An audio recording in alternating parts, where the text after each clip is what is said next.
देख रहे हैं आज तक, आपके साथ मैं हूं अंजना ओम कश्यप। जम्मू कश्मीर के लिए आज का दिन बड़ा है, और बड़ा सिर्फ जम्मू कश्मीर नहीं पूरे देश के लिए, क्योंकि ये जरूर डिस्ट्रिक्ट डेवलपमेंट काउंसिल यानी जिला विकास परिषद के चुनाव है, लेकिन अनुच्छेद 370 के हटने के बाद बड़े चुनाव के नतीजे का दिन इसे माना जा सकता है। डीडीसी चुनाव में वोटों की गिनती के 3 घंटे पूरे हो गए हैं। शुरुआती रुझान में कांटे की टक्कर नजर आ रही है। एक तरफ बीजेपी 41 सीटों पर तो बहुत करीब गुपकार 7 पार्टियों का ऐसा गठबंधन है जिनका कॉमन एजेंडा है अनुच्छेद 370 को वापस स्थापित करना।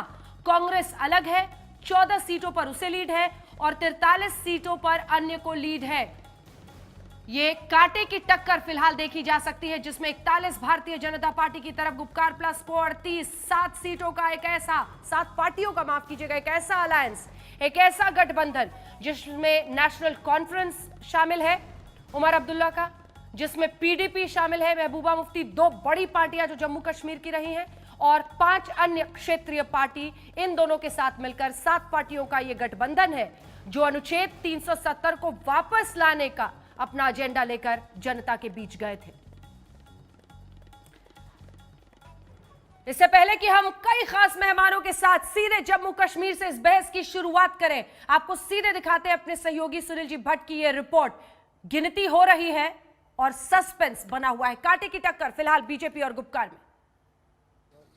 जम्मू कश्मीर में 8 चरणों में जिला विकास परिषद के चुनाव हुए और अब सबकी नजरें हैं वोटों की गिनती पर, जो कि शुरू हो चुकी है जम्मू कश्मीर के जिला मुख्यालयों में। और इस समय मैं मौजूद हूं जम्मू के काउंटिंग सेंटर पर, और यहां पर भी जो है मतपेटियां जो है वो खोलनी जो है शुरू कर दी गई है और अब वोटों की गिनती जो है वो प्रारंभ हो चुकी है।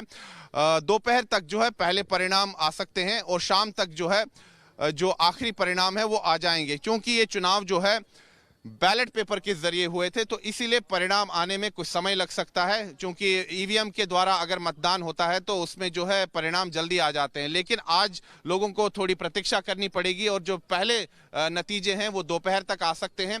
ये जो जिला विकास परिषद के चुनाव हुए ये बड़े ही ऐतिहासिक चुनाव थे, क्योंकि पहली बार ऐसा हुआ कि जम्मू कश्मीर में जो है जिला विकास परिषद के चुनाव हुए, क्योंकि अनुच्छेद 370 और 35 से हटने से पहले जम्मू कश्मीर में जो है 3 स्तरीय पंचायती राज व्यवस्था जो है वो लागू नहीं थी। अनुच्छेद 370 और 35 से हटने के बाद ही जो है यहां पर 3 स्तरीय पंचायती राज व्यवस्था जो है वो लागू हुई देश के बाकी भागों की तरह, और यहां पर अब जमीनी स्तर का जो है लोकतंत्र है उसको मजबूत किया गया और उसी के अंतर्गत जिला विकास परिषद के चुनाव हुए। और शुरुआती रुझान में बीजेपी पीछे थी, लेकिन बाद में वो आगे निकल गए हैं गुपकार से, और ये अपने आप में बहुत मायने रखता है। हालांकि अभी बहुत लंबी दूरी है, बहुत शुरुआती रुझान इसे समझिए, क्योंकि कुल 280 सीटें हैं और ऐसे में 140 से ऊपर जाकर ही कोई भी मेजॉरिटी की तरफ बढ़ेगा, बहुमत की तरफ बढ़ेगा। लेकिन फिलहाल शुरुआती जो रुझान है वो साफ संकेत दे रहे हैं कि भारतीय जनता पार्टी अभी आगे है।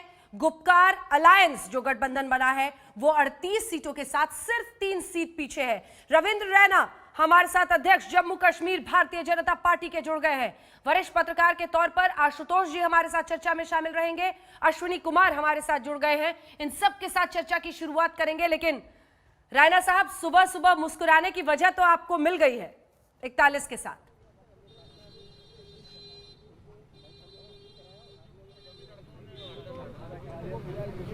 हुई है 70 सालों में पहली बार जम्मू कश्मीर के अंदर जिला परिषद के चुनाव हुए हैं। 70 साल धारा 370 के कारण जम्मू कश्मीर के अंदर पूरे देश भर का जो पंचायती राज कानून था यहां लागू नहीं था, जिसके चलते जम्मू कश्मीर की जनता बहुत दुखी थी। जब धारा 370 को हटा दिया गया और माननीय प्रधानमंत्री नरेंद्र मोदी साहब ने लाल किले की प्राचीर से घोषणा की कि पूरे देश भर के अंदर जो पंचायती राज कानून है उसको जम्मू कश्मीर में लागू करेंगे, तो जम्मू कश्मीर की जनता में जबरदस्त खुशी की लहर हुई और उसी का परिणाम हुआ कि इन जिला परिषद के चुनावों में 70 से 80% तक मतदान हुआ। लोग घरों से बाहर निकले। आतंकवादियों, अलगाववादियों और पाकिस्तान के समर्थन वाले जो ग्रुप्स थे उनकी बाइकॉट कॉल्स फेल हो गई और जनता ने बम्पर वोटिंग की। और बम्पर वोटिंग के बाद आज जो रुझान हमारे सामने आ रहे हैं कि पूरे जम्मू कश्मीर में हर जगह भारतीय जनता पार्टी जबरदस्त प्रदर्शन कर रही है। राणा चाहे साहब, वो जम्मू हो, कश्मीर राणा घाटी साहब, हो, राणा साहब, वो राणा साहब, LOC एक के सवाल है रजौरी- आपसे, एक जी। सवाल है। देखिए, ये चुनाव इसलिए बहुत महत्वपूर्ण है, जैसा कि आपने बताया कितने वर्षों के बाद ये डीडीसी चुनाव हो रहे हैं, लेकिन इसलिए भी है क्योंकि गुपकार अलायंस 7 क्षेत्रीय पार्टियों का एक ऐसा गठबंधन है जो जिसका एजेंडा है अनुच्छेद 370 को वापस स्थापित करना। ऐसे में उनकी जीत और उनका बहुत करीब आना, देखिए कांटे की टक्कर है, 41 पर आप आगे हैं, शुरुआती रुझान है, 38 पर वो आगे हैं।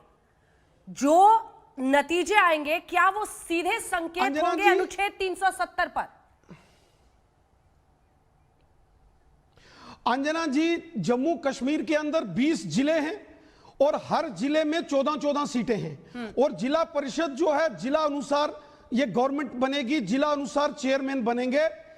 जम्मू संभाग के जो 10 जिले हैं उसमें भारतीय जनता पार्टी को हमें विश्वास है कि 70 से 80 सीटें जम्मू संभाग के अंदर भारतीय जनता पार्टी अपने दम पर हम जीतेंगे। वहीं कश्मीर घाटी में भी भारतीय जनता पार्टी का कमल का फूल खिलेगा। कश्मीर घाटी में भारतीय जनता पार्टी ने 60 से ऊपर इंडिपेंडेंट कैंडिडेट्स, आजाद उम्मीदवार जो supported by Bharatiya Janata party हैं, उन्होंने चुनाव लड़ा है और हमें पूरा विश्वास है कि 30 से 40 इंडिपेंडेंट उम्मीदवार कश्मीर घाटी के अंदर जो भारतीय जनता पार्टी के समर्थन से चुनाव लड़ रहे हैं वो जीत के आएंगे। भारतीय जनता पार्टी जम्मू कश्मीर में सबसे बड़ी राजनीतिक सिंगल लार्जेस्ट पार्टी के रूप में सामने आएगी और हमारा वोट परसेंटेज, जम्मू तो हमारा बीजेपी का स्ट्रॉन्ग बेस्टन है ही है, कश्मीर में भी भारतीय जनता पार्टी का वोट परसेंटेज में भारी वृद्धि आएगी क्योंकि जनता जानती है कि भारतीय जनता पार्टी विकास, अमन, भाईचारा, शांति के लिए काम कर रही है। सबका साथ, सबका विकास, सबका विश्वास, इस मूल भाव से हम काम कर रहे हैं। और जो कार्य माननीय प्रधानमंत्री जी ने लाल किले की प्राचीर से जो घोषणा की उसको हमारे माननीय प्रधानमंत्री नरेंद्र मोदी साहब ने पूरा करके दिखाया है। इसलिए जम्मू कश्मीर की जनता भारतीय जनता पार्टी के साथ है। आशुतोष जी, क्या जो राणा साहब कह रहे हैं वो होता हुआ आप देख रहे हैं? क्या जम्मू तो है ही जहां पर एक तरह से आप मान सकते हैं कि बीजेपी की परफॉर्मेंस बहुत अच्छी रहेगी, क्या श्रीनगर में भी, क्या हम घाटी में भी ऐसा होता हुआ देखेंगे? और एक और चीज है, अनुच्छेद 370 ही नहीं, यूनियन टेरिटरी बनाए जाने के बाद भी ये भी अपने आप में एक बड़ी चीज थी जो वहां पर लोकली उठा था। आशुतोष जी, नहीं देखिए अंजना जी, अभी मेरे पास इस बात का ब्रेकअप नहीं है कि ये जो 38 सीटें गुपकार अलायंस को मिलती दिख रही हैं और 41 सीटें जो बीजेपी को मिलती रही है किस इलाके की हैं। मेरा अपना अनुमान है कि शायद गुपकार को घाटी में वोट मिल रहा है और जम्मू में बीजेपी को वोट मिल रहा है। सबसे बड़ी बात क्या है कि जम्मू कश्मीर में जो पिछले दिनों 370 के बाद से एक अनिश्चितता का दौर चल रहा था, वहां पे कम से कम इस बात के संकेत मिल रहे हैं कि लोकतांत्रिक प्रक्रिया वहां शुरू हो रही है। तो लोकतंत्र और संसदीय प्रणाली में ये अपने आप में एक अच्छी बात है कि भले ही राजनीतिक दलों के बीच में आपस में कैसा भी संघर्ष हो, लेकिन अगर चुनाव होता है और चुनाव प्रक्रिया अगर शांति से निपटती है, लोग निकल के वोट देते हैं, तो उसका स्वागत होना चाहिए। सबसे पहली और महत्वपूर्ण बात यह जो भारत के लिए और अंतर्राष्ट्रीय मंचों पर भारत के पास एक तर्क होगा जहां वह कहेंगे कि अभी भी तमाम विवादों के बावजूद भी जम्मू कश्मीर में लोकतांत्रिक प्रक्रिया शुरू हुई। दूसरी बात मेरा यह कहना है कि जो अगर गुप्तकार अलायंस को घाटी के अंदर अगर बढ़त मिलती है या अच्छी सीटें मिलती हैं, मुझे लगता है कि उनको बढ़त मिलेगी, तो वैसी स्थिति में एक बार सवाल फिर आके खड़ा हो जाएगा कि धारा 370 को जिन लोगों ने हटाने का विरोध किया था या जिनको आप चीन परस्त कहते हैं, जिनको आप पाकिस्तान परस्त कहते हैं, तो फिर वैसी स्थिति में आपको उनको गले लगाना पड़ेगा और उनके साथ आपका व्यवहार क्या होगा ये देखने वाली बात होगी। लेकिन इससे ये कह देना कि सिर्फ इस चुनाव में 51% लोग आ गए या गुपकार अलायंस को बहुत बड़ा समर्थन मिल गया, उसके आधार पर यह कहना कि नहीं ये तो धारा 370 किसी तरीके का रेफरेंडम है, मुझे लगता है वो थोड़ा सा ओवर सिंप्लीफिकेशन होगा।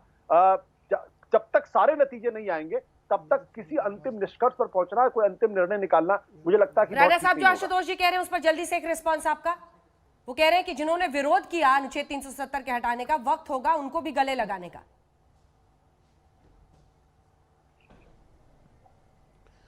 अंजना जी, इसमें एक बात स्पष्ट है कि जो जम्मू कश्मीर की जनता ने मतदान में भाग लिया है, ये वही जम्मू कश्मीर है जब यहां अब्दुल्लाज और मुफ्तीज की सरकार होती थी। यहां 8 से 10% मतदान हुआ था श्रीनगर की उस सीट पर जहां से डॉक्टर फारूक अब्दुल्ला जीत के आए थे, और उसी श्रीनगर के अंदर 80 से 85% तक मतदान हुआ है। आप गांदरबल हो, आप श्रीनगर हो, बडगाम हो, बारामूला हो, कुपवाड़ा हो, अनंतनाग हो, बांडीपुरा हो, जबरदस्त मतदान हुआ है। यहां तक कि आतंकवाद से प्रभावित क्षेत्र पुलवामा और शोपियान जैसे क्षेत्रों में, कुलगाम में भी भारी मात्रा में लोग घरों से बाहर निकल के आए हैं।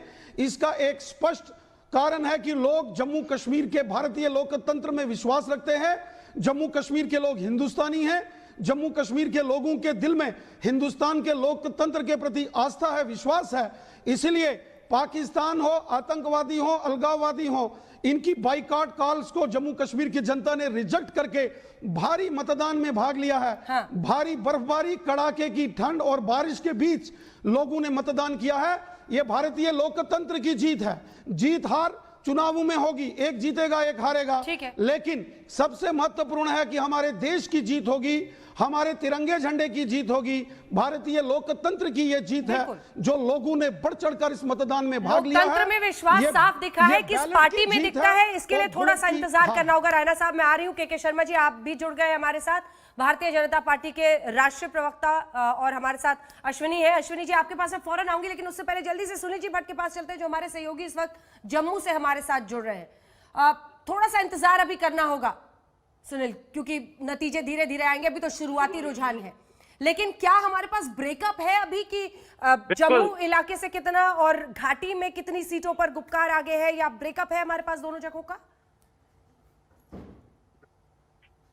बिल्कुल अंजना, जहां तक परिणाम की बात है तो परिणाम जो है उसमें थोड़ी देरी होगी, क्योंकि ऐसा पहली बार यहां पर हो रहा है कि ये जो चुनाव हुए हैं जिला विकास परिषद के, पहली बार हुए हैं जम्मू कश्मीर में, और ये जो चुनाव हुए हैं बैलेट पेपर के जरिए हुए हैं, ईवीएम के द्वारा नहीं हुए हैं। तो इसीलिए वोटों की गिनती में समय लगेगा और शाम तक जो है पूरी तस्वीर साफ होगी। लेकिन अंजना, जहां तक अगर हम अभी जो नतीजे आ रहे हैं, मतलब आंकड़े आ रहे हैं, लीड्स आ रहे हैं, उसके अनुसार, जो रुझानों के अनुसार ये है कि जम्मू संभाग में जो है भारतीय जनता पार्टी को बड़ी बढ़त मिली है और कश्मीर घाटी में जो है गुपकार गठबंधन आगे है। लेकिन हमें ये बात भी गौर करने वाली होगी कि यहाँ जम्मू संभाग में 140 सीटें हैं और 140 में से 118 सीटों पर भारतीय जनता पार्टी चुनाव लड़ रही है, और कश्मीर घाटी में 140 में से 50 सीटों पर जो है भारतीय जनता पार्टी ने अपने उम्मीदवार उतारे। लेकिन अगर भारतीय जनता पार्टी 5 या 10 सीटें भी कश्मीर घाटी में जीत लेती है तो सांकेतिक तौर पर भारतीय जनता पार्टी के लिए बहुत बड़ी जो है ये विजय होगी, क्योंकि कश्मीर घाटी में भारतीय जनता पार्टी का उतना वर्चस्व नहीं है। लेकिन अगर अनुच्छेद 370 और 35 से हटने के बाद भारतीय जनता पार्टी के उम्मीदवार कश्मीर घाटी में जीत जाते हैं तो ये सांकेतिक तौर पर भारतीय जनता पार्टी की विजय होगी। बीजेपी जो है कह सकती है पूरे समूचे राष्ट्र को कि देखिए हमने अनुच्छेद 370-35 से क्या अभी तक के अपडेट के हिसाब से, ठीक है सुनील, मैं आ रही हूँ अश्विनी जी, क्योंकि आपको भी जानकारी वहां की होगी, क्या अभी तक के अपडेट के हिसाब से कश्मीर घाटी में कुछ ऐसी सीटें हैं जहां पर बीजेपी आगे चल रही है? घाटी की बात कर रही है जी अंजना, अभी जो रुझान आ रहे हैं, जो मेरे पास डाटा यहाँ आ रहा है सरकारी तौर पर, हाँ। अभी बीजेपी ने कोई खाता नहीं खोला है अभी तक वहां पर। और सबसे ज्यादा इंटरेस्टिंग बात यह है कि इंडिपेंडेंट जो है वैली में भी काफी बढ़ गए हैं, और जम्मू के जो इलाका है, चाहे आप पुंछ का इलाका ले लो, कठुआ का इलाका ले लो, जैसे वहाँ डेंट जो है लाल सिंह का जो डोगरा सम्मान जो पार्टी है, वो क्योंकि बीजेपी का था पहले, लाल सिंह मंत्री थे उनके, और वो भी आगे कुछ सीटें ले रहे हैं, और बीजेपी नंबर 1 पर चल रही है कठुआ में, और लाल सिंह की पार्टी नंबर 2 पर चल रही है, और कांग्रेस भी कहीं कहीं खाता खोल रही है। हालांकि कांग्रेस का इतना कैंपेन नहीं हुआ था, वहां भी चल रही है। सांबा में जो है बीजेपी काफी आगे चल रही, करीबन नंबर 1 पर वो चल रही है। नेशनल कॉन्फ्रेंस ने भी वहां पर गढ़ है नेशनल कॉन्फ्रेंस का, बीजेपुर का इलाका, और वहां पर नेशनल कॉन्फ्रेंस करीबन आगे नंबर 2 पर चल रही है। और पैंथर पार्टी, क्योंकि सांबा में उनके एमएलए थे पहले, और उन्होंने भी वहां पर अपने खाता खोला हुआ है। सबसे इंटरेस्टिंग स्टोरी है वैली की, जो अगर आप देखिए कि शुपियान में इंडिपेंडेंट 5 लड़ रहे हैं, और जैसे अभी रविंद्र रैना जी ने बोला कि उनके कैंडिडेट काफी सपोर्ट कर रहे हैं इंडिपेंडेंट को, और वो इंडिपेंडेंट जीतने के बाद किस साइड जाएंगे वो भी देखना है। पीडीपी और जो नेशनल कॉन्फ्रेंस है, नेशनल कॉन्फ्रेंस नंबर 1 पर चल रही है पूरी वैली में। अगर देखा जाए तो मैं हर जिले पर ही लूंगा, मगर नेशनल कॉन्फ्रेंस काफी आगे चल रही है, पीडीपी नंबर 2 चल रही है। सबसे जो इंटरेस्ट की बात है कि जो जम्मू कश्मीर अपनी पार्टी है JKAP, जो कि अल्ताफ बुखारी जो कि PDP के थे पहले, उनको कुछ ज्यादा कुछ नहीं मिल पा रहा है। बट अभी कुलगांव में कांग्रेस ने अपना खाता खोला, क्योंकि कांग्रेस का गढ़ रहा है, क्योंकि कांग्रेस के अध्यक्ष जो है गुलाम अहमद मीर है, वो उस इलाके के हैं। हाँ। तो उनको भी 2-3 सीटों पर आगे चल रहे हैं। शुपिया में इंडिपेंडेंट 5 इंडिपेंडेंट आगे चल रहे हैं काफी, और नेशनल कॉन्फ्रेंस भी है वहां पर। तो बड़गांव में जो है नेशनल कॉन्फ्रेंस और इंडिपेंडेंट है। जी। गांधरबल में PDP के 4 लोग हैं आगे चल रहे हैं, और इंडिपेंडेंट सबसे ज्यादा गांधरबल में है, 7 इंडिपेंडेंट है।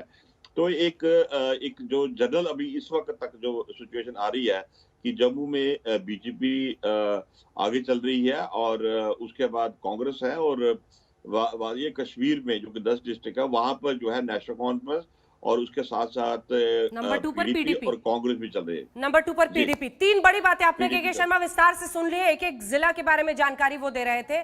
अब सवाल ये है कि 41 के साथ आप तो आगे हैं ही, लेकिन गुपकार भी बहुत सीटों पर घाटी में आगे है, उसमें भी नेशनल कॉन्फ्रेंस की परफॉर्मेंस अच्छी है। ये क्या कह रहा है अनुच्छेद 370 के हटाए जाने पर? देखिए, जैसा कि अभी आपके यहाँ अंजना चर्चा हो रही थी, और मैं भी इस बात को मानता हूं कि ये कोई धारा 370 पर रेफरेंडम नहीं है। यह आज सबसे महत्वपूर्ण विषय था कि धारा 370 के हटने के बाद और वहां पर लोकतंत्र की जिस ढंग से बहाली की बात आई, क्या उस लोकतंत्र या उस जनतंत्र पे जम्मू कश्मीर घाटी के जो हमारे भाई लोग हैं उनका विश्वास है या नहीं। ये बात जब पोलिंग हुई, मतदान हुआ, तो ये स्पष्ट हुआ, जब इतने व्यापक रूप से मतदान हुआ तो ये स्पष्ट हो गया कि जो है घाटी के हों या जम्मू हो के लोग हों, वो सब जो है भारत के लोकतंत्र पर विश्वास कर रखते हैं। ये हमारे लिए बहुत महत्वपूर्ण चीज, और ये हर यानी दलगत भावना से ऊपर उठकर ये बात जो है विचार करने की है। और एक जो बड़ा संदेश जो जम्मू कश्मीर की जनता ने दिया है देश को, ये बहुत इंपॉर्टेंट है कि हाँ, हम भारत के लोकतंत्र के साथ हैं। तो ये बहुत इंपॉर्टेंट है। बाकी देखिए, हार जीत की तो प्रक्रिया चलेगी, और उसमें भी रैना साहब ने, जो हाँ हमारे प्रदेश अध्यक्ष भी हैं, उन्होंने आपको जानकारी भी दी कि बहुत से घाटी में निर्दलीय उम्मीदवार हमने समर्थन दिया है, और वो लोग को हमने वहाँ चुनाव लड़ा रहे हैं। साथ में हम जम्मू में खुद भी लड़ रहे हैं। तो हमारा परफॉर्मेंस बहुत अच्छा रहेगा। अभी परिणाम आएंगे, हमें इंतजार भी करना पड़ेगा, लेकिन हम बहुत आशान्वित हैं कि हमें अच्छा वहां पर रिजल्ट हमें भारतीय जनता पार्टी के प्रति आएगा। हम 6 दलों के विरुद्ध, जिसमें आप समझ सकते हैं कि NC और PDP पूरे जम्मू कश्मीर की राजनीति में 2 ध्रुव हुआ करते थे, और ऐसे ध्रुव होते थे जिनका आपस में मिलना बहुत कठिन था। लेकिन आज वहां पर 6 वो 2 ध्रुव आपस में मिले, 4 और पार्टियां मिली, और उनके अगेंस्ट जो है भारतीय जनता पार्टी अकेले जो है एक फोर्स बन के उभरी है। ये हमारे लिए बड़ी अचीवमेंट का इशू है। ठीक है। आशुतोष जी से कमेंट में इस पर लेना चाहती हूँ। फिलहाल तो के शर्मा जी बहुत खुश है, आशुतोष जी गदगद है इस बात से कि गुपकार पर बीजेपी भारी पड़ रही है। अभी तक जो अलग अलग वॉर्ड से हम बता दें आपको उसके नतीजे आ रहे हैं। सुनील जी भट्ट, कोई भी जानकारी हो फौरन हाथ उठाइएगा, आपके पास सीधा आएंगे ताकि आप जानकारी देते रहें। आपके पास भी अश्विनी कुमार, उसके बाद मैं रविंद्र रैना जी के साथ पास भी आऊंगी। रविंद्र रैना जी और आशुतोष जी को एक साथ दिखाइए। आशुतोष जी, क्या आपने भी बात की शुरुआत हालांकि यही कह के की थी, क्या अपने आप में अनुच्छेद 370 के हटने के बाद आज इन चुनाव में लोगों की हिस्सेदारी, भागीदारी एक बता रहा है कि अब वो भी चाहते हैं कि विकास की जो कहानी है वो शुरू हो, जो बातें कही गई हैं वो जमीन पर उतरे, DDC के इस चुनाव के साथ उसका रास्ता खुलता हुआ दिख रहा है उनको? आशुतोष जी देखिए, अभी शर्मा जी जो बात कह रहे थे, जाहिर सी बात है उनकी पार्टी अगर बेहतर परफॉर्मेंस कर रही है तो वो खुश होंगे और उसको अपने तरीके से इंटरप्रेट करेंगे। लेकिन एक चीज जो समझने वाली होगी कि जम्मू कश्मीर के अंदर जम्मू और घाटी ये 2 अलग अलग चीजें हैं, इनका मिजाज अलग है और इनका वोटिंग पैटर्न, वोटिंग बिहेवियर बिल्कुल अलग है। अगर भारतीय जनता पार्टी अगर घाटी के अंदर अगर अच्छा परफॉर्म करती है, अगर वहां पर वो गुपकार अलायंस को पीछे कर देती, तब तो मैं मानूंगा कि वाकई में बीजेपी ने कमाल किया है। लेकिन अगर वो वहां पे कमाल नहीं कर पाती है, अगर 2-3 सीटों पर सिमट जाती है या 10 सीटों पर भी सिमट जाती, तो मेरे ख्याल से कोई बहुत कमाल की बात नहीं होगी। तो जम्मू और कश्मीर में ओवरऑल की जगह जम्मू में परफॉर्मेंस बीजेपी का क्या है और घाटी में गुपकार अलायंस का परफॉर्मेंस क्या है, ये देखने वाली बात होगी और उसके आधार पर आकलन होना चाहिए। मैं फिर इस बात को कह रहा हूं कि जम्मू कश्मीर के लोग हमेशा से भारत के साथ रहे हैं भारत की लोकतांत्रिक प्रक्रिया में उन्होंने यकीन किया है। कुछ लोग थे जो भारत के साथ नहीं थे, जिनकी वजह से कश्मीर के अंदर आतंकवाद पनपा और आतंकवाद एक खतरनाक स्वरूप लिया उसने। लेकिन उसके आधार पे जो अगर आप पूरे घाटी के लोगों को या कश्मीर के लोगों को अगर आप दूसरी नजर से देखेंगे तो दिक्कत पैदा होती। मुझे दिक्कत इस बात को लेकर यह है कि जब देश के गृह मंत्री जब गुपकार अलायंस को गैंग कह देते हैं तो मुझे लगता है कि कश्मीर समस्या को शायद और कॉम्प्लिकेट करते हैं, उसको सरल नहीं करते हैं। कश्मीर को हम उस नजर से नहीं देख सकते, उस तरीके से उसके बारे में टिप्पणी नहीं कर सकते हैं जिस तरीके से हम देश के दूसरे हिस्सों के बारे में इसका जवाब देंगे। ये गुपकार गैंग कह देना भी अच्छी तरीके समझते हैं। ये और आपको बता दें फिलहाल गुपकार आगे निकल गया। एक बार रुझान दिखाइए अंजना जी, जो लोग एक सेकंड मिस्टर रैना, एक सेकंड। गुपकार प्लस 53 सीटों पर रुझानों के मुताबिक अब आगे निकल गया है और 47 सीटों पर बीजेपी है आगे। चलिए आप बोलिए अपनी बात। गुपकार गैंग कह देना जिसकी वजह से कांग्रेस पार्टी को इतनी ताकत झोंकनी पड़ी अपने आप को गुपकार से अलग दिखाने के लिए, क्योंकि आपने उनको वही देश विरोधी गैंग है ऐसा साबित करने में ताकत जम्मू कश्मीर में सत्ता में आते थे।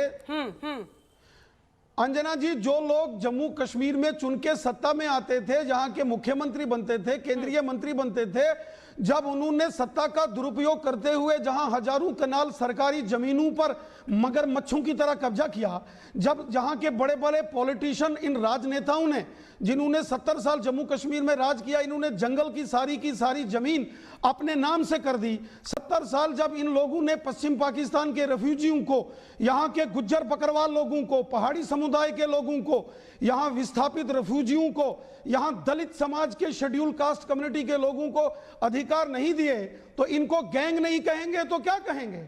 इन्होंने गैंग की तरह यहाँ काम किया, लूट खसूट की, भ्रष्टाचार किया, डाके डाले। पर अगर वो 53 सीटों पर आगे है रायना साहब, तो लोकतंत्र में आपको लोगों के वर्डिक्ट का ही तो सम्मान करना है ना फिर। ठीक है, आशुतोष जी बोलना चाह रहे जल्दी से, उसके बाद सुनील जी तुरंत आ रही। चलिए, वो तो जनता ने तय करना है। भारतीय जनता पार्टी की यही प्रॉब्लम है।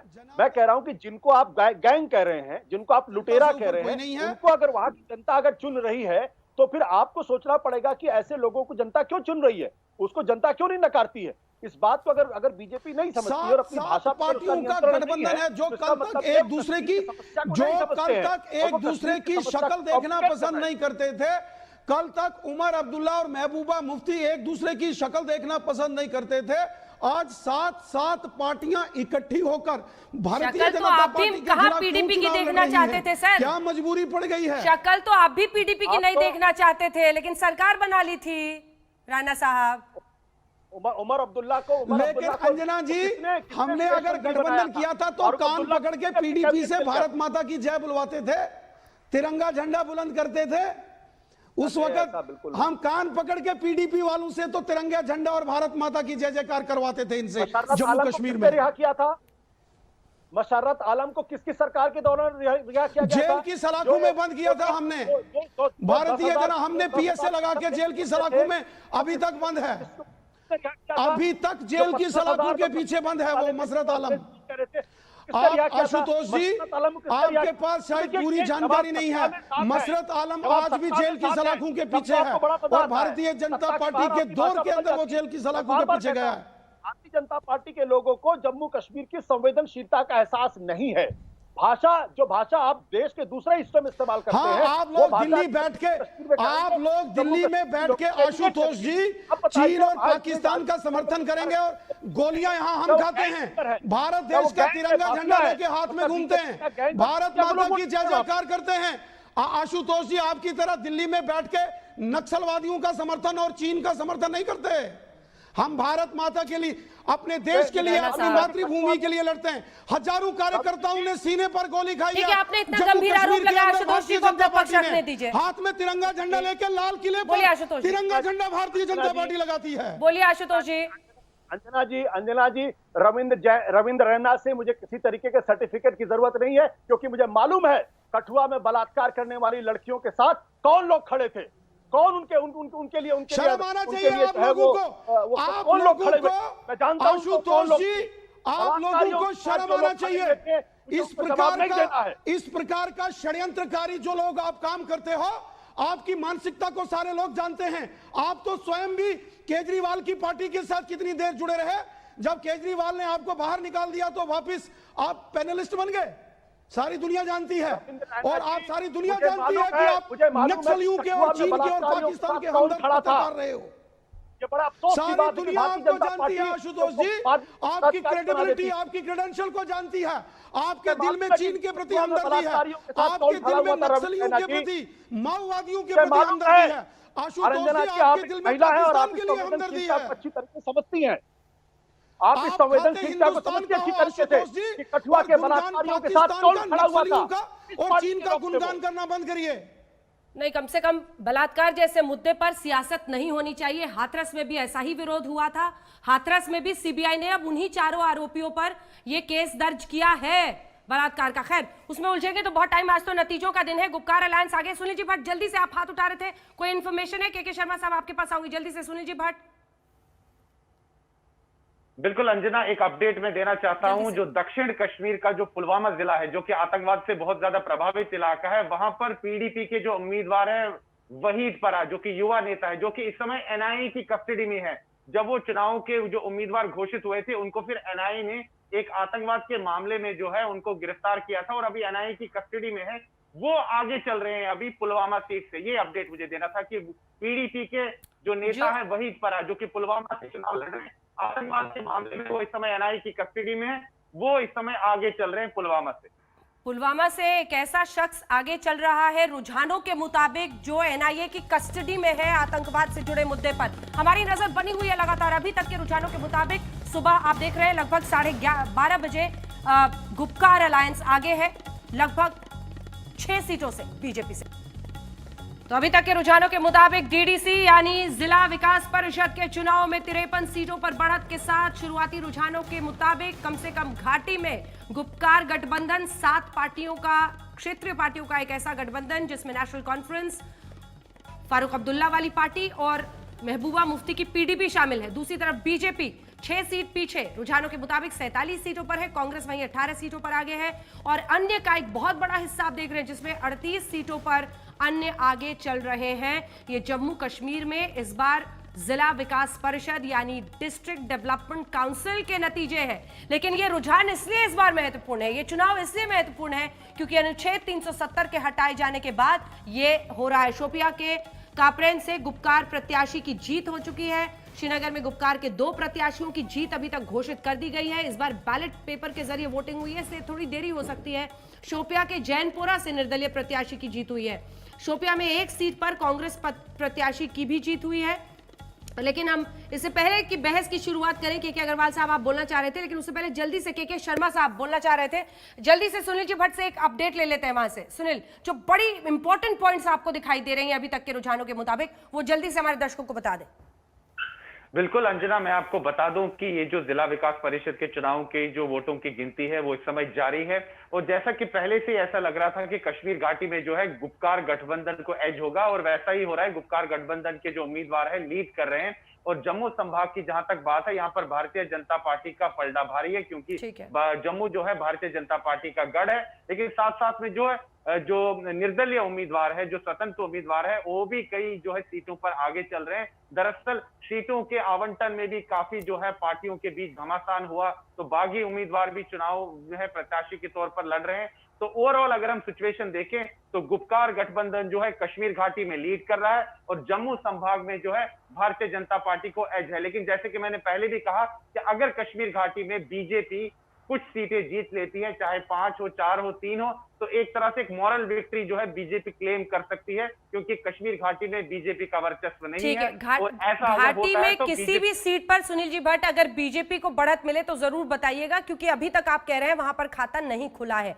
शर्मा जी, आप बोलना चाह रहे थे, मुझे पता है आशुतोष जी की बात का भी आप जवाब देना चाहेंगे, बताइए। लेकिन कुल मिलाकर अगर हम देखें तो ये वही तस्वीर है जो प्री अनुच्छेद 370 हटाए जाने के पहले है। जम्मू में आपकी परफॉर्मेंस अच्छी रही है, रैना साहब के नेतृत्व में वहां पर उस इलाके में आपने हमेशा अच्छा किया है, लेकिन घाटी में आपके इनरोड्स बन पाएंगे या नहीं, इस पर नजर महत्वपूर्ण है। शर्मा जी। देखिए अंजना जी, इस प्रश्न से पहले मैं एक बात जरूर आपसे कहूंगा कि ये जो दल थे, चाहे पीडीपी का बयान देख लीजिए, एनसीपी का, जब धारा 370 हटाया गया तो ये क्या कहते थे? ये कहते थे कि वहां आपको झंडा उठाने वाला कोई नहीं मिलेगा। ये आपको वहां पर कोई भारत का साथ देने वाला कोई नहीं मिलेगा। लेकिन ये जो चुनाव हुए और जिस ढंग से इसमें वोटिंग हुई, उससे मैं कहता हूं कि ये सारे जो बातें, ये जो धारा 370 और 35 ए को लेके जो एक माहौल बनाने की कोशिश एनसी और पीडीपी कर रही थी, और ये कह रही थी कि पूरी जम्मू कश्मीर आपके मैंने देश के विरोध में खड़ा हो जाएगा, ये आज वो भ्रांति को और उस तरह के जो इन्होंने एक तरह की भ्रांति देश में फैलाई थी, आज ये उसके प्रति करारा जवाब है। तो इसलिए इससे मुझे प्रसन्नता है। दूसरी बात, आशुतोष जी बहुत उत्तेजित हो गए, हैं तो राजनीतिक विश्लेषक, लेकिन लगा कि उनकी जब वो उत्तेजना में बोलने लगे तो मुझे लगा कि गुपकार गैंग के वो प्रवक्ता ही हो गए थे, तो इसी तरह की भाषा पे आ गए और आज अपनी ही बात वो भूल गए।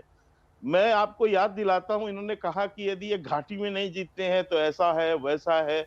इन्होंने जम्मू कश्मीर को 2 पार्ट में बांट दिया, घाटी और जम्मू में, और इसके बाद, हालांकि ऐसी थ्योरी हमारी नहीं है। ऐसी थ्योरी कैसे नहीं है सर? आप घाटी में 50 सीटों पर लड़ते हैं, आप जम्मू में ज्यादा सीटों पर लड़ते हैं, तो सबको पता है कौन कहां पर कितने कितने पानी में है। नहीं अंजना जी, मैं इसलिए कह रहा हूं क्योंकि पूरा एक प्रदेश होता है, तो जब परिणाम आते हैं तो पूरे प्रदेश के परिणाम पर तो सभी सीटों पर लड़ते घाटी में भी एक लड़ेंगे ही निश्चित तौर से। धीरे हमारे भी तो अब वहां पर पहुंच हम बढ़ा रहे हैं ना, तभी तो हम आपसे कह रहे हैं, हम पहले भी विधानसभा में भी लड़े हैं वहां पर।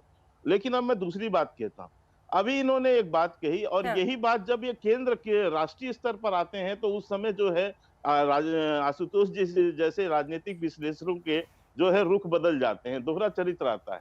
जब हम 2019 जीते तो इन्होंने कहा कि अरे भाई चुनाव जीत गए इसका क्या मतलब, चुनाव जीत गए इसका मतलब कि आपके नोटबंदी और इस पर रिफरेंडम हो गया क्या? या हम उत्तर प्रदेश का चुनाव जीते तब भी इन्होंने यही कहा कि क्या इसका रिफरेंडम हो गया क्या? यदि आप चुनाव जीत जाते हैं तो इसका मतलब ये आपके उसमें हो चला जाता है क्या?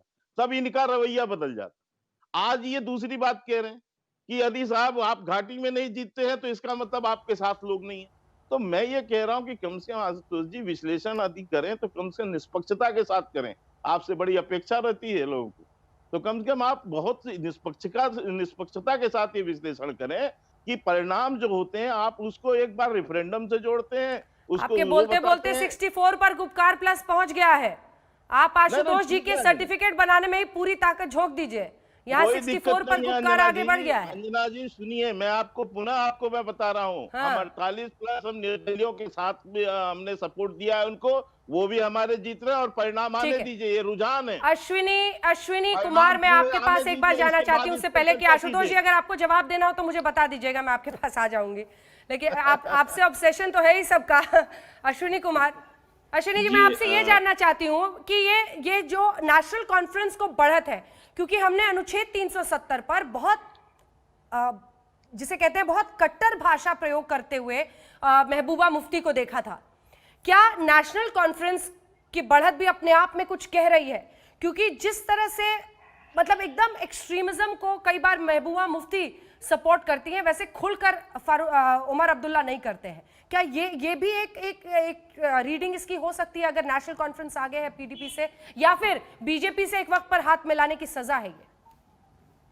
जी अंजना जी बिल्कुल आपने सही बोला कि नेशनल कॉन्फ्रेंस और पीडीपी का जो अलग है, जब 370 और 35A में सब लोग इकट्ठे हो गए कि अगर उनको फाइट करना है बीजेपी के साथ। अगर आपने देखा होगा कि लास्ट असेंबली इलेक्शन में भी जम्मू से एक दूसरे पर बीजेपी और पीडीपी एक दूसरे पर हमला कर रही थी कि अगर बीजेपी सरकार आ जाएगी तो नागपुर का दफ्तर वैली में खुल जाएगा। तो अभी भी इन्होंने इस वक्त जो है पीडीपी जो एनसी और बाकी जितने भी अलायंस पार्टीज हैं, सीपीएम है, बाकी लोग हैं, अवामी नेशनल कॉन्फ्रेंस है, गुलाम मोहम्मद जीएम शाह की फैमिली की, ये सब लोग इकट्ठे हो गए। तो ये वोट जो है उसकी इज्जत के लिए उन्होंने जो फाइट किया है कि 370 और 35A को लेकर जो है हमें फाइट करना है। यही कारण है कि नेशनल कॉन्फ्रेंस का जो बेसिकली जो नेशनल कॉन्फ्रेंस एक पार्टी है वहां पर जो कि फील्ड में काम करती है, और पीडीपी जो बेसिकली वो कांग्रेस एनसी बाकी लोगों के जो लोग वहां से भागे थे वो पीडीपी बन गई थी। तो वो लोग आगे फिर वापस भागे हैं, कोई आप पार्टी में चला गया, कोई अपनी पार्टी में चला गया, कोई किसी के साथ चला गया। अभी आपको मैं लेटेस्ट बता दूं कि आपने बोला था कि बीजेपी ने क्या कोई अभी खाता खोला है। गुरेज में दो जो सीटों पर है बीजेपी लीड कर रही है, और अभी देखना है कि वहां पर क्या होता है। नेशनल कॉन्फ्रेंस जो वैली में सलमान सागर जो है, जो अली मोहम्मद सागर है नेशनल कॉन्फ्रेंस के जनरल सेक्रेटरी, उनके बेटे ने दोनों सीटें सोलिन और सोरा से जीत ली है। और बीजेपी जो है गुरेज में अच्छा काम कर रही है, जो कि बांडीपुर का इलाका है, और वहां पर उन्होंने काफी काम भी किया है। और बीजेपी लगता है मुझे कहीं कहीं कोई खाता खोलेगी, बट अभी जैसे शुपिया में नेशनल कॉन्फ्रेंस सबसे आगे चल रही है और पीडीपी उसके साथ साथ चल रही है। कांग्रेस ने भी वहां खाता खोल लिया है, और अभी अनऑफिशियली जो लग रहा है कि जो गांधरबल का इलाका पीडीपी की तरफ जा रहा है और एनसी नंबर 2 पर चल रही है। तो कहीं पीडीपी आगे जा रही है, कभी एनसी नंबर 2 पर जा रही है। बट वैली में अभी तक जो है कांग्रेस को जो है अपने आप ही फायदा मिल रहा है, हालांकि उन्होंने कोई कंपेन नहीं की है। और मैं देख रहा हूँ भी जो डाटा आ रहा है उसमें से कांग्रेस भी आगे चल रही है, कहीं जगह कहीं जीत भी गई है कांग्रेस वाले। कितनी सीटों पर लगभग घाटी में कांग्रेस आगे है? करीबन 5 या 6 सीटों पर अभी तक तो आगे है। इस तरह जम्मू में भी आएगी तो। और कांग्रेस वाले अपने आप बोलते थे कि उनको लगता नहीं है कि वो 10-15 सीटें जीत पाएंगे, बट मुझे लगता है अभी कि तक तो 19 पर सबसे ज्यादा गुरेज में। लेकिन आप बता रहे थे गुरेज में आपने कहा कि 2 सीटों पर घाटी में बीजेपी आगे चल रही है। बीजेपी आगे चल रही है। जी अंजना जी, गुरेज के साथ साथ अगर आप देखेंगे तो अनंतनाग के अंदर भी जो हमारे रफीक अहमद वानी हैं वो भी इस समय लीड कर रहे हैं। शोपियान के अंदर एक सीट पर हम लीड कर रहे हैं, और कुपवाड़ा में भी भारतीय जनता पार्टी जो उत्तरी कश्मीर है वहां एक सीट पर लीड कर रही है। यह हमारे लिए बहुत अच्छी खबर है। भारतीय जनता पार्टी का मत प्रतिशत कश्मीर घाटी में पहले से बहुत ज्यादा बढ़ रहा है। हमें इस बात की खुशी है कि धारा 370 के समापन के बाद जो पहली बार चुनाव हुए हैं, भारतीय जनता पार्टी का ग्राफ कश्मीर घाटी में भी तेजी से बढ़ा है। आप देखेंगे कि भारतीय जनता पार्टी के उम्मीदवार अपने मैंडेट पर तो जीत के आएंगे। जो हमारे द्वारा समर्थित इंडिपेंडेंट कैंडिडेट्स हैं, अभी तक जो मेरे पास इंफॉर्मेशन है, तकरीबन 12 उम्मीदवार जो भारतीय जनता पार्टी समर्थित हैं वो लीड कर रहे हैं कश्मीर में। ये रैली शाम तक 30 से 40 इंडिपेंडेंस की भी बात कर रहे हैं। निश्चित तौर पर भारतीय जनता पार्टी समर्थित मतलब आपका कहना है कुछ इंडिपेंडेंस जिनको आपने सपोर्ट किया है?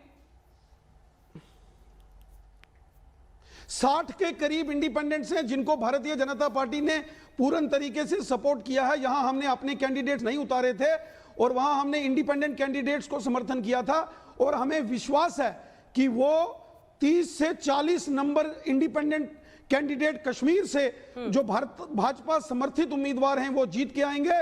Bharatiya Janata party single largest party होगी, और 20 के 20 जिलों में भारतीय जनता पार्टी अच्छा परफॉर्म करेगी। हमारे सपोर्टेड इंडिपेंडेंट्स अच्छा परफॉर्म करेंगे। जम्मू रीजन में हम क्लीन स्वीप करेंगे। कश्मीर में भी भारतीय जनता पार्टी का प्रभाव जो है इन चुनावों में काफी हद तक बढ़ेगा। लेकिन यही वो प्लैंक है ना आशुतोष जी, जिस पर बीजेपी चुनाव लड़ती है। कहीं पर वो विरोधियों को टुकड़े टुकड़े गैंग कहते हैं, कहीं पर वो विरोधियों को यहां पर गुपकार गैंग बोल रहे थे। तो ये तो उनका तरीका है जिसमें वो अपने राष्ट्रवादी प्लान को रखने के लिए तमाम जो अन्य राजनीतिक पार्टियां होती हैं उन पर अपनी स्ट्रैटेजी को इसी तरह से आगे ले जाते हैं। नहीं, मुझे उनकी स्ट्रेटजी पर कोई आपत्ति करने का कोई अधिकार नहीं है। मैं तो सिर्फ इतनी सी बात कहता हूं कि जम्मू कश्मीर एक बहुत ही संवेदनशील मामला है, और अगर आप उनको जिस भाषा का इस्तेमाल किया गया, अगर उस भाषा का इस्तेमाल करते हैं तो वो कोई बहुत अच्छी स्थिति पैदा नहीं होती। लेकिन आशुतोष जी, एक काउंटर क्वेश्चन है, अगर कोई पार्टी का नेता ये बोले कि यहाँ पर तिरंगे को उठाने वाला कोई नहीं बचेगा, तो जाहिर तौर पर फिर उसको लेकर एक नेशन वाइड पूरे देश में जो सेंटिमेंट बनता है वो ऐसा होगा जिसमें उनको लोग मानेंगे कि आप देश के खिलाफ क्यों बोल रहे हैं भाई वोट जीतने के लिए। देखिए, मैं फिर कह दूं, ये कौन लोग हैं जिन्होंने ये बात कही है, उसको समझने की जरूरत है। ये कौन लोग जिनके साथ भारतीय जनता पार्टी ने सरकार बनाई है, और ये भारतीय जनता पार्टी सरकार बनाने के पहले भी महबूबा मुफ्ती वो इसी तरीके से सेपरेटिस्ट कहा करती थी, पाकिस्तान परस्त कहती थी। ऐसा नहीं, कोई नई बात है। तो जब आप सत्ता के जब आपको सरकार बनानी है तो वो राष्ट्रवादी हो जाते हैं, जब आपको सरकार से बाहर निकलते हैं तो वो देशद्रोही गुपकार गैंग बन जाता है। मैं दूसरी बात कहना चाहता हूं, मैं कहता हूं कि भारतीय जनता पार्टी को अगर ये यकीन है कि धारा 370 हटाने से जम्मू कश्मीर के लोग बहुत ज्यादा खुश हैं, घाटी के लोग बहुत ज्यादा खुश हैं, तो 140 में से 50 सीट पर क्यों चुनाव लड़ते हैं? फिर तो उनको सारे 140 सीटों में चुनाव लड़ना चाहिए। जब आपको कैंडिडेट वहां नहीं मिले 140 सीटों पर और फिर आप कहेंगे कि नहीं ये तो गुपकार गैंग के लोग हैं, तो आप ये दावा कैसे कर सकते हैं कि धारा 370 पे आपके साथ वहां की जनता खड़ी हुई है? आ रही हूं, या वो तो आप पूरा कर ले, फिर राणा जी जवाब दीजिएगा। हाँ। आप 140 पे खड़े नहीं होते, समर्थित लोगों की बात करते हैं और फिर आप कहते हैं कि ये पूरी कश्मीर की जनता आपके साथ है और ये लोग रिजेक्टेड लोग हैं। तो ये दो तरफा बातें नहीं होनी चाहिए ना, स्पष्ट बात करनी चाहिए। राणा साहब। आशुतोष जी, आप पत्रकार हैं, आप पूरे देश के अंदर देखिए, महाराष्ट्र के अंदर क्या गठबंधन नहीं होते हैं, बिहार में गठबंधन नहीं होते हैं, उत्तर प्रदेश में महागठबंधन नहीं होते हैं, अब बंगाल में महागठबंधन नहीं हो रहा है। आशुतोष जी, जम्मू कश्मीर के अंदर अगर भारतीय जनता पार्टी ने खासकर कश्मीर घाटी के अंदर जो कुछ एक इंडिपेंडेंट कैंडिडेट्स को समर्थन किया है, तो यह हमारी राजनीतिक रणनीति है, ये हमने जीत की रणनीति बनाई है। हम यहाँ कोई खेल नहीं खेलते हैं, हम यहाँ चुनावी राजनीति में हैं और हमने जीत हासिल करनी है। दूसरी बात, जिस जम्मू कश्मीर को आप संवेदनशील कहते हैं, संवेदनशील के बजाय आप कहिए कि जम्मू कश्मीर में पाकिस्तान परस्त आतंकवादी हैं। जम्मू कश्मीर में आतंकवाद, अलगाववाद और पाकिस्तान की मानसिकता से खतरा है, इसलिए हमने पाकिस्तान के खिलाफ डटकर लड़ना है।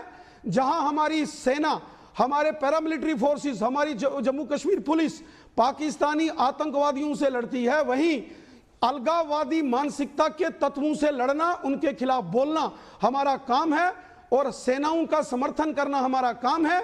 जम्मू कश्मीर भारत देश का हिस्सा है। जम्मू कश्मीर कोई समस्या नहीं है, जम्मू कश्मीर में समस्या है और समस्या पाकिस्तान परस्त आतंकवाद की है, जिसको बोलने में आशुतोष जैसे बुद्धिजीवियों को तकलीफ होती है। आशुतोष जी, जम्मू कश्मीर में आप शान से तिरंगा झंडा लहराएगा, 2 झंडे समाप्त हो गए हैं, 2 कानून समाप्त हो गए, पूरा का पूरा जम्मू कश्मीर भारतमय हो गया है। हमारा अगला निशाना पाकिस्तान के कब्जे वाला जम्मू कश्मीर है और हम उसको भी वापस लेंगे। आप जितना मर्जी चिल्लाते रहिए, आपकी थ्योरीज को कोई नहीं सुनने वाला, ना मानने वाला है। आशुतोष जी जवाब दीजिए। अगर पूरी कश्मीर घाटी अगर भारत में हो गई है, जैसा कि रविंद्र जैन ने दावा किया है, तो फिर भारतीय जनता पार्टी को तो वहां सारी सीटों पर विजय हासिल होनी चाहिए थी। तो सारे लोगों को बीजेपी को वोट दे देना चाहिए था, लेकिन आपको तो कैंडिडेट नहीं मिल रहे हैं। चलिए, ये तो आप राजनीतिक रणनीति करते रहिए। आपकी आशुतोष जी, ये मैंडेट जनता का है, आपकी जनता जिस पर वोट डालेगी वो जीतेगा। लोगों ने आपके, ये तो अधिकार जनता का है कि जनता किसको वोट देके चुनती है, इसलिए ये निर्णय जनता का है। भारत में हुई है जम्मू कश्मीर, इसलिए तो 80% कश्मीर के अंदर वोटिंग हुई है। कश्मीर के अंदर अगर 90%, 80%, 70% कुछ एक पोलिंग बूथ पर मतदान हुआ है, इसका मतलब है कि जम्मू कश्मीर की जनता भारत में ही है। जम्मू कश्मीर की जनता तिरंगे झंडे से प्यार करती है, जम्मू कश्मीर की जनता भारतीय लोकतंत्र से प्यार करती है, इसलिए 90% तक मतदान हुआ है कश्मीर में। रविंद्र रैना जी, आपको आजादी के 70 साल बाद आपको पता चला कि जम्मू कश्मीर की जनता भारत से प्यार करती है। आपको 70 साल बाद पता चला कि भारत की जनता हम तो यही के रहने वाले हैं, आपको आज तक नहीं पता। आशुतोष जी, मैं आपको बता रहा हूं, आप जैसे बुद्धिजीवियों को जो दिल्ली में बैठ के सिर्फ परिचर्चा करते हैं, आप जम्मू कश्मीर को नहीं समझ सकते, आप जम्मू कश्मीर को नहीं समझ सकते। हम यहीं रहते हैं, कश्मीर के चप्पे चप्पे पर घूमते हैं, हर जगह जाते हैं। आप तो दिल्ली में टीवी स्टूडियो में बैठ के बयान देते हैं, हम यहां सीमाओं पर सेना के साथ, पुलिस के साथ मिलकर तिरंगा झंडा बुलंद करके भारत माता की जय जयकार करते हैं। जी नहीं, आपको पता चला कि जम्मू कश्मीर की जनता जो है वो भारत से प्यार करती है, आपको पता चला। मुझे इस बात पे हंसी आ रही है। जम्मू कश्मीर में 1947 में बुद्धिजीवियों को मालूम नहीं है ना, भारत के तिरंगे को स्वीकार किया था। आप जैसे बुद्धिजीवियों को ये मालूम नहीं है, आशुतोष जी, आपके जैसे बुद्धिजीवियों को ये मालूम नहीं है जम्मू कश्मीर के अंदर हो क्या रहा है। आप जैसे बुद्धिजीवी कभी पाकिस्तान, चीन का नाम नहीं लेंगे, आतंकवादियों का, हुर्रियत का, अलगाववादियों का नाम नहीं लोगे कि वो यहाँ के लोगों के कातिल हैं। आप तो पाकिस्तान और चीन के हमदर्द जो ठहरे, इसलिए आज जब यहाँ तिरंगा झंडा बुलंद हो रहा है तो आप जैसे बुद्धिजीवियों को तकलीफ हो रही है। आशुतोष जी अपनी मुस्कुराहट से ही आज कई बातों का जवाब दे रहे हैं। हाँ, बोल लीजिए, एक लाइन बोल लीजिए, ब्रेक का टाइम हो रहा है। देखिए, ये यही भारतीय जनता पार्टी की भाषा है। जो इनकी बात से सहमत नहीं हो उसको आप चीन परस्त कह दीजिए, पाकिस्तान परस्त कह दीजिए, ठीक है। आतंकवादी कह दीजिए, अलगाववादी कह दीजिए। महबूबा मुफ्ती के साथ गले लगते हैं, सरकार बनाते हैं, तो वो अलगाववादी नहीं होती है। शर्मा जी इस पर लेकिन जवाब जैसे देना चाह रहे हैं, सरकार लेकिन एक ब्रेक के बाद ही अलगाववादी हो आपका जाती है। जवाब हो पाएगा। शर्मा जी एक छोटे से ब्रेक के लिए हम रुक रहे हैं। शुरुआती रुझानों के मुताबिक 69 सीटों पर अब डीडीसी चुनाव में गुपकार आगे है और 46 पर बीजेपी। एक ब्रेक के लिए हम रुक रहे हैं, लेकिन जब ब्रेक के वापस आएंगे तो एक बार सिलसिलेवार ढंग से आपको दिखा देंगे। हाल के दिनों में आप देख रहे हैं किसान आंदोलन भी चल रहा है, तमाम मुद्दे देश भर में है, कोरोना से लेकर वैक्सीन, लेकिन इन सब के बीच निकाय चुनाव जो इस तरह के हुए हैं, राजस्थान के चुनाव हो, अन्य राज्यों में हुए हो, क्या रही है बीजेपी की, किसका होगा जम्मू कश्मीर? हमारी नजर बनी हुई है। शुरुआती रुझान में गुपकार आगे है, लेकिन खबर मुंबई की है, बड़ी है, इसलिए जल्दी से आपको बता देते हैं, क्योंकि सितारों की पार्टी पर छापे में एयरपोर्ट के पास एक सितारों की पार्टी चल रही थी, जिस पर छापा हुआ है। सुरेश रैना, गुरु रंधावा शामिल थे इस पार्टी में। कोविड नियम तोड़ने में धरे गए सितारे, हालांकि बाद में उन्हें जमानत भी मिली और फिर वो छोड़ दिए गए हैं। मुंबई में सितारों की पार्टी पर यह छापा मारा गया था, हिरासत के बाद तुरंत जमानत भी मिल गई, लेकिन उल्लंघन में 34 जो कोरोना के नियम है उनके उल्लंघन में यह पार्टी चल रही थी और उसकी वजह से 34 लोगों को हिरासत में लिया गया। मुंबई में सितारों की यह पार्टी थी जिस पर छापा मारा गया, 34 को गिरफ्तार किया गया हिरासत में लेकर, लेकिन फौरन फिर जमानत के साथ उन्हें छोड़ भी दिया गया है। सुरेश रैना, गुरु रंधावा उस पार्टी में शामिल थे। वापस लौटेंगे बड़ी खबर के साथ। आपको बता दें, रुझानों के मुताबिक अभी तक गुपकार अलायंस जम्मू कश्मीर के डीडीसी चुनाव में आगे है, लेकिन बीजेपी भी बहुत करीब है।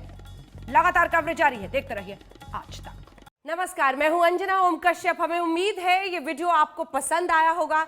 लेटेस्ट खबरों के लिए यूं ही देखते रहिए आज तक, और इस वीडियो के पसंद आने पर लाइक, शेयर एंड सब्सक्राइब करना ना भूलें।